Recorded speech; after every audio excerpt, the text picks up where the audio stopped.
Allah tidak butuh waktu yang lama untuk ampuni dosa kita. Dosa, istighfar, langsung dapat ampunan. Kata setan, capek deh, saya kerja keras, capek-capek, goda dia, malah cepat diampuni Allah. Makanya jangan berhenti istighfar. Dan istighfar termasuk salah satu amalan yang menjaminkan rezeki, memberikan kekuatan jasmani, kekuatan rohani, dan memberikan kebahagiaan, kelancaran, bahkan menjaminkan ampunan dan dilindungi oleh Allah dari azab. Buka suratul Anfal ayat 33. Wa ma kana Allahu mu'adzibahum wa anta fihim wa ma kana Allahu mu'adzibahum wa hum yastaghfirun. Allah menjelaskan, selama Nabi Muhammad masih hidup, tidak akan Allah turunkan azab yang membinasakan umat Nabi Muhammad. Ketika Nabi Muhammad SAW meninggal dunia, masih ayat ini berlaku. Selama mereka beristighfar, akan dilindungi oleh Allah dari azab yang membinasakan umat.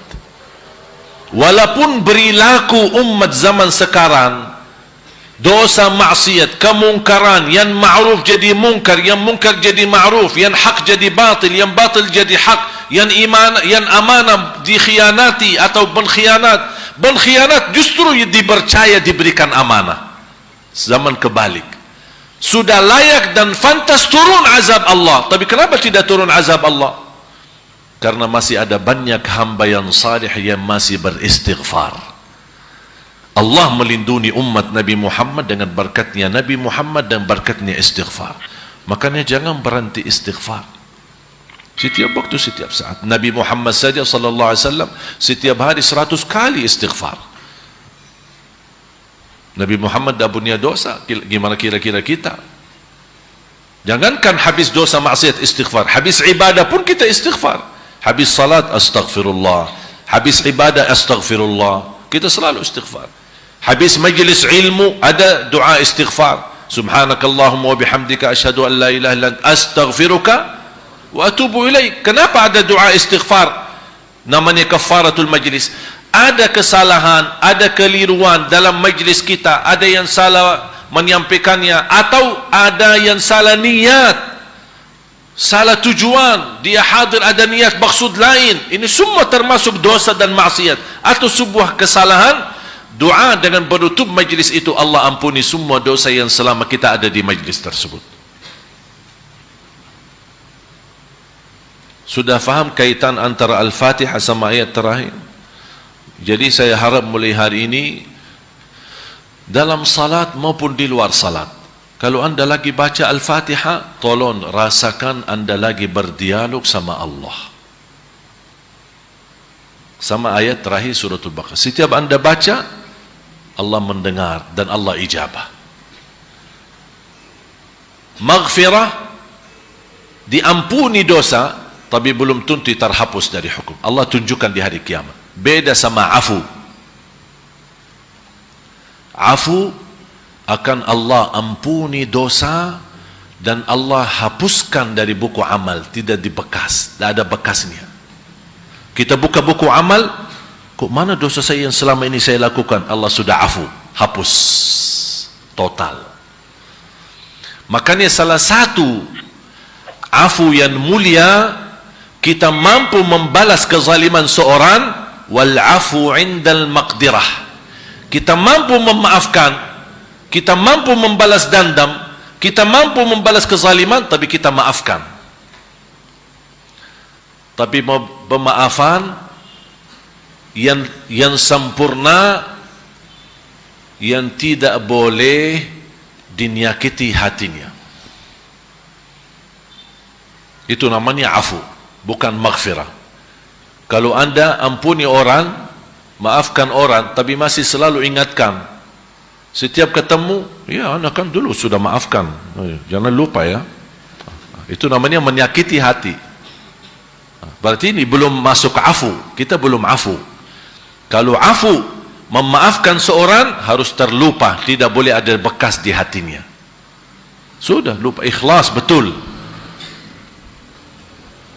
Afun bila adha wala tasyakki. Tidak boleh dinyakiti dan tidak boleh diadu ke orang lain. Ini dulu suka begini sama saya, tapi anak sudah maafkan. Cerita sana sini, oh ini kan dulu suka nyakiti, tapi anak maafkan.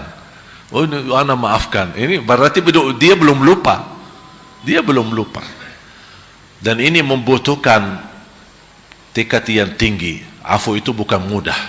Makanya Allah puji sifat muttaqin yang masuk surga, wal afina anin nas, yang suka memaafkan orang lain. Memang manusia ini kadang-kadang walaupun sudah memaafkan tapi masih bekas di hati. Besok ketemu, ngapain lagi datang ke sini? Masih. Walaupun sudah kemarin dia maafkan tapi masih bekas. Ini harus kita latihan, bekas ini harus dihapuskan. Supaya apa? Dosa kita masuk dihapuskan oleh Allah sama di dalam buku kita. Tidak ada sedikit pun bekasnya, supaya kita mendapatkan rahmat dari Allah Subhanahu wa taala. Afu, maghfirah, baru warhamna. Menjalankan perintah, menjalankan aktivitas, menjalankan ibadah, menjaga diri dari dosa dan maksiat dan hawa nafsu membutuhkan rahmat. Kalau bukan rahmatmu, kita tidak bisa dapat wa'fu anna waghfir lana. Makanya rahmat dijadikan terakhir. Kita harap dimaafkan, harap diampuni, tapi agar kita dapat pemaafan dan ampunan, ya Allah rahmatilah. Bagaimana caranya agar kami fantas mendapatkan afu? Bagaimana kami dapat fantas mendapatkan ampunan kalau bukan rahmat darimu ya Allah? Faham? A'udzu billahi minasy syaithanir rajim.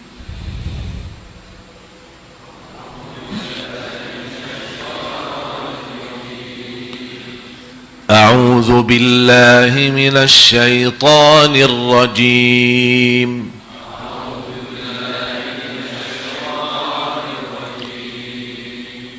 بسم الله الرحمن الرحيم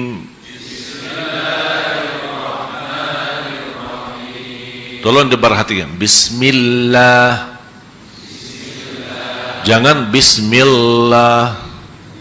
Di Indonesia masih lam, la, bismillah. Apalagi kalau kita dengar anak-anak ngaji. A'udzu billahi minasy syaithanir rajim. Bismillahirrahmanirrahim. Itu salah.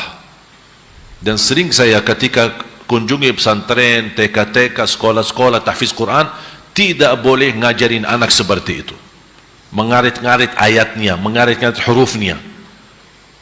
Harus diberikan kemudahan. A'udzu billahi, jangan a'udzu billahi. Salah. Nanti kesulitan dia melancarkan bacaannya. Lam Arab beda sama lam Indonesia. Kalau lam Arab memang posisi ujung lidah ke tengah. Apel. Coba bilang apel. Apel. Di mana lidahnya? Ke tengah kan? Saya mau lidah sama, tapi ke depan, bukan ke tengah. Apel. Lel. La. Billahi. Coba ikuti an. Di mana posisi lidah? An. Ke atas kan, hampir dekat gigi atas. Sedikit mundur, sedikit, jangan satu langkah. Kalau satu langkah masuk ke tenggorokan nanti. Sedikit saja mundur ke dalam, ke belakang, itu lam. An, al. Coba an, al. Tidak boleh jauh. Jangan an, al. Beda, jauh, terlalu jauh itu. Ya, an, al. Beda enggak suara? Kalau beda suara berarti ada yang salah. An, al, ar. Arnya di mana? Ke belakang lagi. Yang di Indonesia Lam Indonesia adalah posisi ar, bahasa Arab. Ra, ar, al, bismillah. Sudah tahu posisi? Yang saya harap sekarang Bapak Ibu jamaah sekalian bisa membedakan mana yang benar, mana yang salah. Walaupun Anda belum mampu sempurnakan ucapan yang benar, tidak masalah. Yang penting kita sekarang sudah tahu yang penting mana yang benar, mana yang. Kalau sudah tahu bedanya, insya Allah akan mudah bisa membenarkan dan menyempurnakan yang benar.